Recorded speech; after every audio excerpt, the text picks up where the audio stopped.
Hi friends, welcome to the channel. Last part 1 வீடியோவில் romantic period origin ஆனது first generation romantic poet யார் அப்படிங்கிறத பற்றி பார்த்தோம். வீடியோவை பார்க்காதவங்களுக்கு லிங்கை டிஸ்கிரிப்ஷன் பாக்ஸில் தரேன், பார்த்து தெரிஞ்சுக்கோங்க. இப்போது இந்த வீடியோவில் second generation poet of romantic period அப்படிங்கிறத வாங்க டீட்டெயிலாக பார்க்கலாம். ஃபஸ்ட்டு இப்போது செகண்ட் ஜென்ரேஷன் போயட் யார் அப்படின்னு பார்த்தா கீட்ஸ், பைரன் அண்ட் ஷெல்லி. இவங்கள தான் செகண்ட் ஜென்ரேஷன் போயட் அப்படின்னு சொல்லுவோம். இதில் ஃபஸ்ட்டு கீட்ஸ் பற்றி பார்க்கலாம் வாங்க. கீட்ஸ் 31 அக்டோபர் 1795 லண்டனில் இருக்கிற மோர்கேட் அப்படிங்கிற பிளேஸில் பிறந்தார்.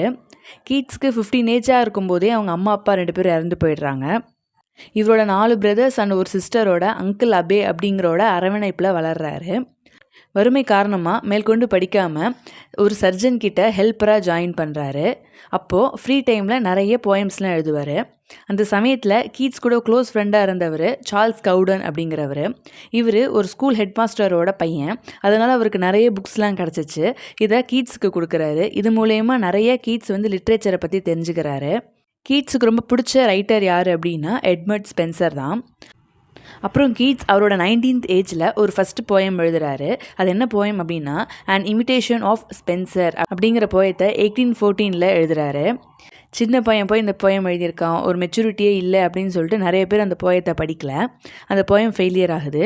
பட் கீட்ஸோட கான்டெம்பரரியான பைரன், லெய் ஹன்ஸ் அப்படிங்கிறவங்கலாம் கீட்ஸோட அந்த ஒர்க்கை பார்த்து அட்மையர் அண்ட் இன்ஸ்பயர் ஆகிறாங்க. அந்த டைமில் கீட்ஸுக்கு டியூபர்குலோசிஸ் அப்படிங்கிற டிசீஸ் வருது. அவரோட லவரும் இவரை விட்டுட்டு போயிட்டாங்க. ரொம்ப டிப்ரெஷனில் இருந்தார் கீட்ஸ்.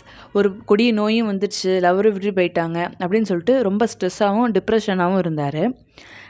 இருந்தாலும் நிறைய போயமும் எழுதினார். அப்புறம் 1821 இறந்தும் போயிட்டார். அவர் இறந்துருவோம் அப்படின்னு தெரிஞ்சோடனே அந்த இறக்குற தருவாயில் தன்னோட ஃப்ரெண்ட்ஸ் கிட்ட தான் இறந்துட்டா என்னோட கல்லறையில் here lies one whose name was writ in water அப்படின்னு எழுத சொன்னார். அப்புறம் கீட்ஸோட ஃபேமஸான ஒர்க் அப்படின்னு பார்த்தா ode to nightingale, ode to Grecian urn, ode to Psyche, ode to autumn, ode to melancholy, ode to indolence, அப்புறம் ஆன் த சானட் அப்படிங்கிற ஒர்க்லாம் எழுதியிருக்காரு. மோஸ்ட்லி இவரோட ஒர்க்லாம் நேச்சரும் அதோட பியூட்டி பற்றி தான் இருக்கும். அப்புறம் வேர்ட் அப்படிங்கிறது addressing or praising something or someone அப்படின்னு சொல்லுவாங்க. ஏதோ ஒரு பொருளையோ அப்படி இல்லைன்னா ஒரு பர்சனையோ அட்ரெஸ் பண்ணி அப்படி இல்லைன்னா ப்ரைஸ் பண்ணி ஆர்னமெண்டல் பொயட்டிக் ஃபார்மில் பாடுறது தான் வேர்ட் அப்படின்னு சொல்லுவாங்க. இந்த டெக்னிக்கை ஃபாலோ பண்ணி கீட்ஸ் நல்லாவே போயம்லாம் கொடுத்துருக்காரு. இவர் உயிரோடு இருக்கும்போதெல்லாம் அவ்வளோவா சக்ஸஸ் ஆகலை. இவர் இறந்ததுக்கப்புறம் தான் அவரோட ஒர்க்லாம் சக்ஸஸ் ஆகுது. அவரோட பேர் வெளியே வர ஆரம்பிக்குது. ஆனால் இவர் உயிரோடு இருக்கும்போது நிறையா ஃபெயிலியர், டிப்ரெஷன், டிசீஸு இதெல்லாமே ஃபேஸ் பண்ணார். சக்ஸஸ் ஒரு தடவை கூட பார்க்கல. ஆனால் இறந்ததுக்கப்புறம் தான் சக்ஸஸ் அவருக்கு தெரிஞ்சுது. ஆனால் அதை பார்க்குறதுக்கு அவர் உயிரோடு இல்லை அப்படிங்கிறது தான் ஒரு சோகமான விஷயம். ஓகே, இதுதான் கீட்ஸோட லைஃப்பும் அவரோட ஃபேமஸான ஒர்க்ஸும். நெக்ஸ்ட் நம்ம பார்க்க போகிற romantic poet Lord Byrne. Lord Byrne 22 January 1788 பிறக்கிறாரு. இவர் ட்ரினிட்டி காலேஜில் படித்தார். இங்கிலாண்டை தவிர்த்து இட்டாலி, வெனிஸ், ராவென்னா, பைசா அப்படிங்கிற பல பிளேஸுக்கு ட்ராவல் பண்ணியிருக்காரு. பைசா அப்படிங்கிற பிளேஸில் தான் பிபி ஷெல்லியை மீட் பண்ணி அவரோட ஃப்ரெண்ட்ஷிப் அவருக்கு கிடைக்கிது. அப்புறம் க்ரீக் வார் ஆஃப் இண்டிபெண்டன்ஸ்லேயும் சேர்றாரு. இவர் எப்படிப்பட்ட பர்சன் அப்படின்னா காஸ்மோபொலிட்டானிசம் ஆஃப் ரெவல்யூஷனரி ஃபிலாசபி, அதாவது ரெவல்யூஷனரி ஃபிலாசபிக்கே ஒரு யூனிவர்ஸ் அப்படின்னு இவரை சொல்கிறாங்க. அப்புறம் இவருக்கு ஈகோ அதிகமாக இருக்குமா, அரகண்ட்டாக ரெவல்யூஷனரி பர்சனாக இருந்தாராம். இவருடைய ஒர்க்ஸ்லாம் புரட்சிகரமாகவும் சட்டேரிக்கலாக இருக்குமா. இவருடைய போயம்ஸ்லாம் நெரேட்டிவ் ஃபார்ம்லேயும் அப்புறம் சைரியோ காமிக்கல் அப்படின்ற ஃபார்மில் இருக்கும். அதாவது சீரியஸாகவும் காமிக்காகவுமே இருக்குமா. ட்ராஜடிக்கல் அண்ட் ட்ராமாட்டிக் ஸ்டைல்லையும் இவரோட போயம்ஸ்லாம் இருக்குமா. ஃபேமஸான ஒர்க் அப்படின்னு பார்த்தா ஹவுஸ் ஆஃப் ஐடில்னஸ் அப்படிங்கிறது இது collection of poem heroic couplet ஃபார்மில் இருக்கும். Next work Don Juan. இது 1819 எழுத ஆரம்பித்து 1824 வரைக்கும் எழுதியிருக்காரு. இது லென்த்தி நெரேட்டிவ் போயமாக இருக்குமா. அப்புறம் இவர் 19 ஏப்ரல் 1824 இறந்து போகிறாரு. இதுதான் பைரனோட லைஃப் ஹிஸ்ட்ரியும் அண்ட் இம்பார்ட்டண்ட் ஒர்க்ஸும். நெக்ஸ்ட் இப்போ நம்ம பார்க்க போகிறது பிபி ஷெல்லி பற்றி. பிபி ஷெல்லி 4th ஆகஸ்ட் 1792 இங்கிலாண்டில் இருக்கிற சசெக்ஸ் பகுதியில் ஃபீல்டு பிளேஸ் அப்படிங்கிற இடத்துல பிறந்தார். அவருடைய அப்பா லேண்ட் ஓனர், அப்புறம் ரிச்மேன். ஸ்கூலிங்கை முடிச்சுட்டு 1804 எட்டனில் இருக்கிற காலேஜில் போகிறாரு ஷெல்லி. இவருடைய அப்பியரன்ஸையும் பர்சனாலிட்டியும் பார்த்து இவரை மேட் ஷெல்லி அப்படின்னு எல்லாரும் கேலி பண்ணுறாங்க. அப்புறம் 1810 யூனிவர்சிட்டி காலேஜ் ஆக்ஸ்ஃபர்டில் நெசசிட்டி ஆஃப் ஏத்திசம் அப்படிங்கிற பேம்ப்ளெட்டை சர்க்குலேட் பண்ணுறாரு. இது ரிலீஜியன்ஸுக்கு அகேன்ஸ்டாக இருக்குது அப்படின்னு ஷெல்லியை காலேஜை விட்டு வெளியே அனுப்பிட்டாங்க. அப்புறம் 1810 ஹேரியட் அப்படிங்கிற லேடியை ஃபேமிலியை அகேன்ஸ்டாக மேரேஜ் பண்ணிக்கிட்டாரு. அப்புறம் 6 வருஷம் கழித்து ஷெல்லியோட மென்டர் வில்லியம் காட்வின், இவர் பொலிட்டிக்கல் ஜஸ்டிஸ் அப்படிங்கிற புக்கோட ஆத்தர், இவரோட டாட்டர் மேரியை செகண்ட் மேரேஜ் பண்ணிக்கிட்டாரு. மேரி ஷெல்லியும் ஒரு ரைட்டர் தான். ஃப்ரான்சிஸ்டைன் அப்படிங்கிற ஒரு சயின்ஸ் ஃபிக்ஷனையும் அந்த மேரி ஷெல்லி எழுதியிருக்காங்க. ஷெல்லியோட லிட்டரரி ஒர்க் அப்படின்னு பார்த்தா இவர் போயட் மட்டும் கிடையாது, இவர் ஒரு எஸ்ஸேயிஸ்ட், நாவலிஸ்ட், ட்ராமட்டிஸ்டாகவும் இருந்திருக்காரு. இவர் எழுதின ஃபஸ்ட்டு நாவல் ஜஸ்ட்ரோஸி அப்படிங்கிற நாவல், இது 1810 பப்ளிஷ் ஆச்சு. அடுத்து ப்ரொமீத்தியஸ் அன்பவுண்ட் அப்படிங்கிற ஒர்க் எழுதினார்.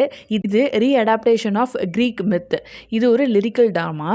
அப்புறம் ஒரு ஃபிலாசபிக்கல் எஸ்ஸே எழுதுகிறாரு, அது நெசசிட்டி ஆஃப் ஏத்திசம் அப்படின்னு அவரோட ஃப்ரெண்டு டிஜே ஹாகோட சேர்ந்து எழுதுகிறாரு. Next 1819 the mask of anarchy அப்படின்னு ஒரு பொலிட்டிக்கல் பேலட்டும் எழுதுகிறாரு. இதுதான் first modern statement of principle of non violent resistant அப்படின்னு சொல்லுவாங்க. இது பீட்டர்லூ மெசாக்கரை பேஸ் பண்ணி எழுதின ஒர்க்கு, இந்த மாஸ்க் ஆஃப் அனார்கி அப்படிங்கிற ஒர்க்கு. அப்புறம் ஷெல்லியோட போயத்தை 2 டிவிஷனாக பிரிக்கிறாங்க. First division personal poems.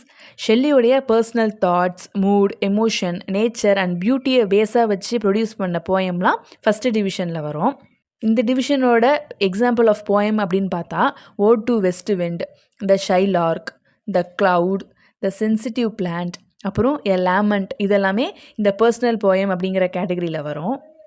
Second டிவிஷனில் வந்தது இம்பர்சனல் போயம்ஸ். இதில் reforms, revolutionary thoughts, humanitarian for society அப்படிங்கிறதெல்லாம் பேஸ் பண்ணி வரும். இதுக்கு எக்ஸாம்பிளான ஒர்க் அப்படின்னு பார்த்தா த ரிவால்ட் ஆஃப் இஸ்லாம், இது வந்து ஒரு ரெவல்யூஷனரி போயம், ரிஃபார்மாகவும் இருக்கும். நெக்ஸ்ட் போயம் குயின் மாப் அப்படிங்கிற ஒர்க்கு, இது வந்து வார், மேரேஜ், கவர்மெண்ட், ரிலீஜியஸ்க்கு அகெயின்ஸ்டாக இருக்கிற ஒர்க்கு, சொசைட்டிக்கு ரிஃபார்ம் பண்ணுற விதமாக இந்த ஒர்க் இருக்கும். இதுதான் ஷெல்லியோட first division and second division of poems. இவரோட நோட்டபிள் ஒர்க் அப்படின்னு பார்த்தா அடோனிஸ், இது ஒரு பாஸ்டோரல் எலிஜி. கீட்ஸ் இறந்ததுக்கப்புறம் ஷெல்லி கீட்ஸோட டெத்துக்கு மோர்ன் பண்ணி எழுதுனது தான் இந்த ஒர்க்கு அடோனிஸ் அப்படிங்கிறது. அடுத்த நோட்டபிள் ஒர்க் சென்சி, இது ரொமான்டிக் ட்ராமா. நெக்ஸ்ட்டு ஒசிமாண்டியாஸ், இது 1818 பப்ளிஷ் ஆச்சு. Next ode to west wind, இது 1819 பப்ளிஷ் ஆச்சு. அடுத்த நோட்டபிள் ஒர்க்கு 2 இயர்ஸ் ஸ்கைலார்க் அப்படிங்கிற ஒர்க்கு, இது 1820 பப்ளிஷ் ஆச்சு. ஷெல்லி உயிரோடு இருக்கும்போது அவருக்கு சக்ஸஸ்லாம் ரொம்ப கிடைக்கல.